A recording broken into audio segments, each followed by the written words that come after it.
অন্তর্বর্তীকালীন সরকারকে নিয়ে বিএনপির নেতাদের মন্তব্য জবাব দিলেন উপদেষ্টা নাহিদ। আসসালামু আলাইকুম। সকালের সংবাদে আমন্ত্রণ জানাচ্ছি আমি রফিকুল ইসলাম। বিএনপির মহাসচিব মির্জা ফখরুল ইসলাম আলমগীর ও দলটির সিনিয়র যুগ্ম মহাসচিব রুহুল কবির রিজভী সাম্প্রতিক অন্তর্বর্তীকালীন সরকারের বিষয়ে মন্তব্যের পাল্টা জবাব দিয়েছেন উপদেষ্টা নাহিদ ইসলাম। তিনি বলেন, অন্তর্বর্তীকালীন সরকারকে নিয়ে বিএনপির কথার টোন আওয়ামী লীগের সঙ্গে মিলে যাচ্ছে। বিএনপির মহাসচিব মির্জা ফখরুল ইসলাম আলমগীরের দেওয়া এক বক্তব্য নিয়ে টানাপোড়েনের সূত্র হয়।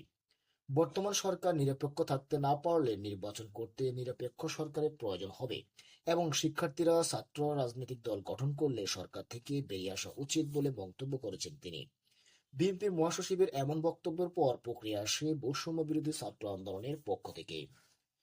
বিএনপির মহাসচিব মির্জা ফখরুল ইসলাম আলমগীরের নিরপেক্ষ সরকারের দাবিতে আরেকটা ১/১১ সরকার গঠনের ইঙ্গিত হিসাবে ফেসবুকে পোস্ট উল্লেখ করেন তথ্য উপদেষ্টা নাহিদ ইসলাম। তিনি বলেন, ১/১১ এবং -2 এর আলাপটা কিন্তু সর্বপ্রথম বিএনপির রাজনৈতিক মাঠ থেকে এসেছে কিছুদিন আগেই।